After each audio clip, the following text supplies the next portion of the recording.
नमस्कार मंडळी, खिल्लार महाराष्ट्राची शान या यूट्यूब चॅनलवर मी सूरज दिघे आपल्या सर्वांचं सहर्ष स्वागत करतो.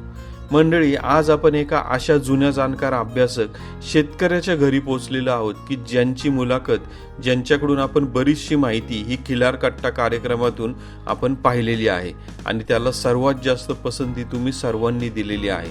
तर याच माध्यमातून आपण त्यांच्याकडे पोहोचतोय आणि समोरासमोर भेटून काही विषयांवरती मार्गदर्शन घेण्याचा की ज्याचा फायदा आपल्या सगळ्यांना होणार आहे. की ज्याच्यातला सगळ्यात पहिला विषय म्हणजे भरणाऱ्या वार्षिक यात्रा याच्या माध्यमातून आपण माहिती घेतोय.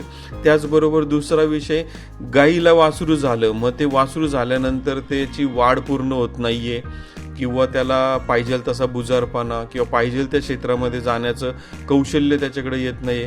मग इथं वळू भरायला चुकलो का आपण वासरू झाल्यानंतर त्याचं खुराक, वैरण किंवा गाईचं दूध मिळायला कुठल्या गोष्टीत आपण कमी पडलो, हा दुसरा विषय.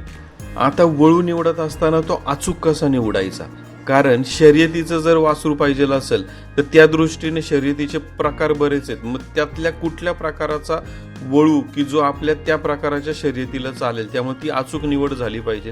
आणि प्रदर्शनासाठी किंवा वळू क्षेत्रात वासरू जाण्यासाठी कशी निवड केली पाहिजे, तर ही माहिती आपण उद्यापासून मंडळी जवळपास 3 वेगवेगळे भाग पाहण्याचा प्रयत्न करणार आहोत. खिल्लार महाराष्ट्राची शान चॅनल लाईक, शेअर, सबस्क्राईब करायला विसरू नका. खूप खूप धन्यवाद.